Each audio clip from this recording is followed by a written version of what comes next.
दोस्तों नमस्कार, मैं आपके साथ विजेंद्र फरोर, आप देख रहे हैं B4 न्यूज।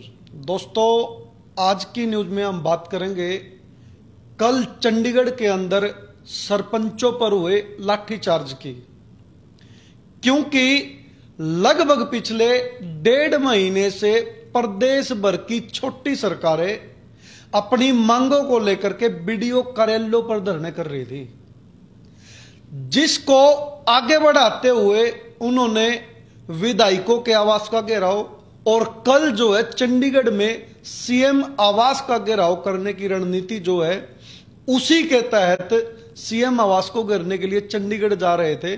लेकिन बीच रास्ते में ही उन पर वाटर कैनन और लाठियों की बौछारें जो है वो कर दी गई। वो पूरी सोशल मीडिया के माध्यम से और मीडिया के माध्यम से आप लोगों ने कल देखा है। इसी मुद्दे पर बातचीत करने के लिए आज हमारे साथ मौजूद हैं गरोंडा विधानसभा से कांग्रेस के मजबूत चेहरे भूपिंदर लाठर उर्फ भूपी, जिसको हल्के के अंदर भूपी के नाम से भी जाना जाता है। तो इनसे कोशिश करेंगे बातचीत करने की। जी स्वागत है भाई साहब आपका। नमस्कार साथियों।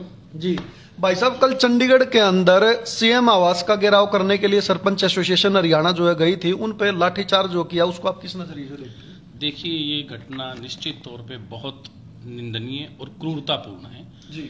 हम तो सिर्फ यही कहेंगे कि जब जब जुल्मी जुल्म करेगा सत्ता के गलियारों से, चप्पा चप्पा गूंज उठेगा इनकलाब के नारों से जी। मेरी सरकार को, इस सरकार में बैठे नुमाइंदों को और साथ साथ उन नुमाइंदों के साथ बैठे उनके सलाहकारों को एक प्रार्थना है कि आप याद कीजिए कि किसान के ऊपर आपने लाठी बरसाई, जवान के ऊपर आपने लाठी बरसाई, कर्मचारी के ऊपर आपने लाठी बरसाई, देश में और विदेशों में गुरु कहे जाने वाले शिक्षकों पर आपने लाठी बरसाई, और आज पब्लिक द्वारा चुनी हुई सरकारों या छोटी सरकार के ऊपर आपने लाठी बिछाई या लाठी बरसाई। एक एक लाठी ये इस भ्रष्ट और जुमला सरकार के ताबूत में कील ठोकने का काम करेगी। इस एक एक लाठी का हिसाब आपसे वोट की बटन दबाकर भी, और जिस तरह से आपने सत्कार किया है गांव से चुने हुए सरकारों का, जिस तरह से आपने चंडीगढ़ में बुलाकर के सत्कार किया है,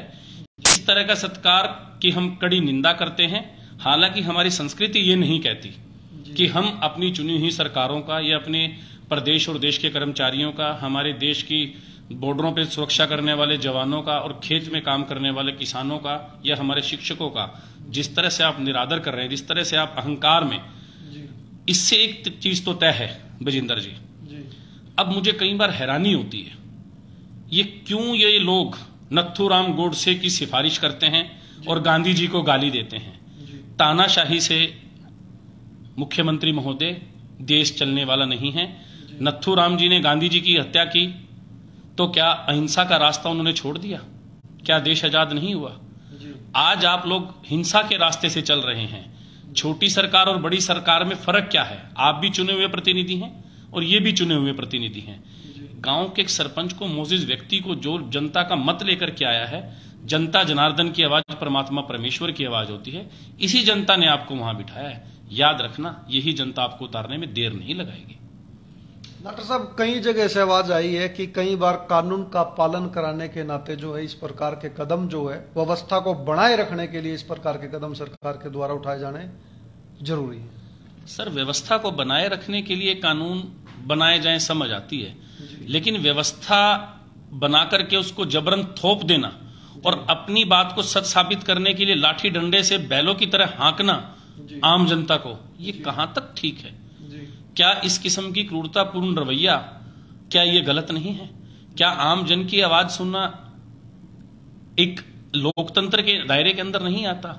अगर सरपंच, आप सोचिए कि सरपंचों ने पहले बीडीओ कार्यालय में धरने दिए, फिर कंसर्निंग एमएलएस को धरने दिए, फिर मुख्यमंत्री आवास पे अगर जा रहे थे। छोटी सरकार और बड़ी सरकार का एक तरह से एक साथ होता है, एक छोटा भाई एक बड़ा भाई। अगर छोटा भाई अपने बड़े भाई के घर जा रहा है और उसका बड़ा भाई अपनी धन बल से, अपनी सरकारी तंत्र का इस्तेमाल करके उसको पीट देंगे, वो ठीक है, आज निराश होकर वापस आ जाएंगे, परंतु क्या आने वाले समय में उनको भी इस किस्म का कृत्य करना चाहिए, जो कि हमारी संस्कृति अलाउ नहीं करती। मैं अपने सरपंच साथियों के साथ हूं। अगर आपका कहीं किसी किस्म का कुछ मन मुटाव है या किसी पॉलिसी को लेकर के आपका कोई ऐसा लग रहा है कि सरकार में और पब्लिक में, आम जन में कोई मतभेद हैं, तो उनको बैठ के सॉल्यूशन किया जा सकता है।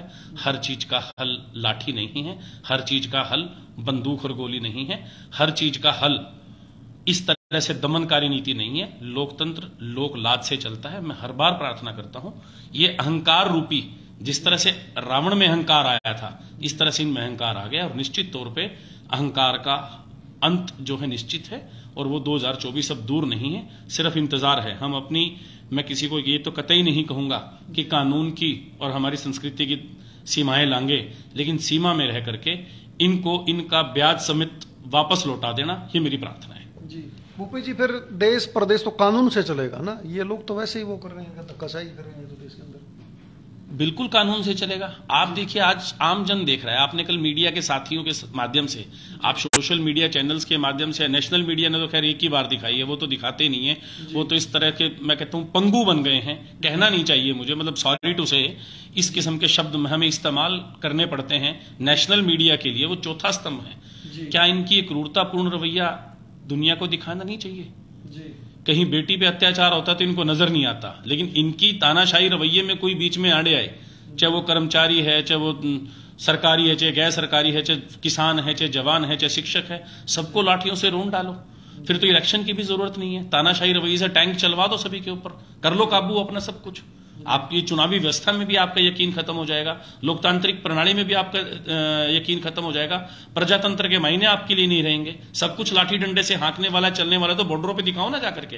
वो पुलिस का जो जवान है वो भी किसी किसान का बेटा है, वो भी किसी सरपंच का भाई मित्र प्यारा रिश्तेदार है। आप आपस में द्वेष भावना जो क्रिएट करा रहे हैं, क्या कल को इन पुलिस के जवानों को गांव में जाके सरपंचों के साथ एक सामाजिक ताना बाना बना के रखने में मुश्किलें नहीं आएंगी? कर्मचारी भी बेचारा परेशान है, लेकिन क्या करें, जितनी भी आर्म्ड फोर्सेस हैं, जितनी भी सीबीआई ईडी हैं, वो सब समझ रहे हैं, लेकिन अपने राजनीतिक आकाओं को संरक्षण के मायने में या राजनीतिक आकाओं को खुश करने के मामले में वो भी इस किस्म का रवैया अपना रहे, निश्चित तौर पे निंदनीय है, बिल्कुल निंदनीय है। जी, गठबंधन सरकार के दोनों दलों के जो संगठन है, उनके द्वारा कल जो है, परसों जो है, देवेंद्र बबली जी को नसीहत दी गई है कि सरपंचों के लिए या चुने गए नुमाइंदों के लिए चोर, भ्रष्टाचार रूपी शब्द का प्रयोग ना किया जाए। इसको कैसे देख रहे हैं? देखिए, उनकी ओम प्रकाश धनखड़ जी और डॉक्टर अजय सिंह चौटाला जी के द्वारा इस प्रकार की नसीहत जो है वो दी गई। इनका तो वो काम आ रहा है कि चोर को कहे लग जाओ और शाह को कहे जाग जाओ। एक तो करता है कि जी ऐसा ना को, और दूसरा कहता है लाठी मारो। जी, आप सीधा ही कह दो ना कि भैया हमारे चोरी के रास्ते और हमारा तो राजतंत्र और सरकार तंत्र और प्रजातंत्र चलाने का यही तरीका है। ये क्या तरीका है? एक तो कहता आजा बेटे मैं तना पचकार लो, और दूसरे से कह के डंडे मरवा दो। ये तो कोई तरीका नहीं बनता। अगर आप गठबंधन में आपको लगता है कि सरपंचों के साथ गलत हो रहा है, तो जेजेपी को या बीजेपी को मैं कहूंगा तोड़ के गठबंधन सत्ता में आओ, चुनाव के मैदान में आओ ना, दूध का दूध और पानी का पानी हो जाएगा। सत्ता की मलाई भी चाखनी है, सत्ता का राज भोग भी लेना है, लेकिन पब्लिक को डंडे से पीटना है। दो तरह की बातें नहीं चलेगी। मैं तभी आपको कहा, ये भ्रष्ट जुमला पार्टी जो है, ये मिलकर जो जिस किस्म का कृत्य कर रहे हैं, ये आम पब्लिक देख रही है। देश इसको कतई स्वीकार नहीं करेगा, प्रदेश को कतई स्वीकार नहीं करेगा। और ये कोई पुरानी बात, ये कोई नई बात नहीं है, पुराना भी आप देख लें। एक बार लाला लाजपत राय के ऊपर भी ऐसे अंग्रेजों ने लाठियां भांजी थी। उन्होंने भी सेम स्पीच में एक अपने शब्दों में कहा था कि मेरे ऊपर भांजी गई एक एक लाठी अंग्रेज सरकार की चूड़े हिला देगा, उनके ताबूत में कील बन के रहेगा। ऐसे ही आप देखना, बीजेपी देश में कहीं नामो निशान नहीं रहेगा अगर इस किस्म के हालात रहे। 140 करोड़ का देश है, मुट्ठी भर लोगों से, मुट्ठी भर पूंजीपतियों से देश चलने वाला नहीं है। इस तरह के प्रजातंत्र और राजतंत्र के कठोर फैसले या कठोर वाणी या कठोर कृत्य जो आप लोग करने लगे हैं, एक बीच का रास्ता भी निकाला जा सकता है। इस किस्म के कृत्य निंदनीय है। तो साथियों, ये थे भूपेंद्र उर्फ भूपी लाठर जी, जिन्होंने 1928 के साइमन कमीशन का विरोध करते हुए लाला लाजपत राय की जिस प्रकार लाठियों और डंडों से पीट करके हत्या कर दी गई, उसका उदाहरण देते हुए उसको कल सरपंचों पर की गई लाठीचार्ज से जोड़ दिया कि कल सरपंचों पे, यानी छोटी सरकार, चुनी हुई जो सरकार है, उन पर किया गया लाठीचार्ज जो है इस भ्रष्ट जुमला पार्टी ना लाठर साहब, भ्रष्ट जुमला पार्टी जी, तो भ्रष्ट जुमला पार्टी के शासन के ताबूत की कील साबित होगी। और साथियों, मेरी आप सभी से भी अपील है कि आप लोग भी समाज के जिम्मेदार नागरिक होने के नाते इन मुद्दों पर अपनी राय जो है कमेंट बॉक्स में जरूर दे, क्योंकि ये जो गांव की छोटी जो सरकारें हैं, ये जो चुनी हुई सरकारें हैं, ये किसी के द्वारा कोई दिया गया कोई उपहार नहीं है, बल्कि संविधान में इसका प्रावधान कर रखा है। संविधान में 73वां संविधान संशोधन करा गया, जब इनको संवैधानिक अधिकार दिए गए, जिनमें से 29 अधिकार एक ग्राम पंचायत को मिले हैं, जिनमें से एक वित्तीय अधिकार है जिनके लिए ये संघर्ष कर रहे हैं। तो आप लोग भी एक बार इस बारे में जरूर विचार करें, अपने विचार कमेंट बॉक्स में जरूर दें। और जिनके विचार आप लोगों ने सुने वो है गरोंडा विधानसभा से कांग्रेस के वरिष्ठ नेता भूपेंद्र उर्फ भूपी लाठर जी। तो आगे की अपडेट के लिए बने रहे बिफोर न्यूज के साथ। अभी के लिए दीजिए इजाजत। नमस्कार, जय हिंद, जय भारत।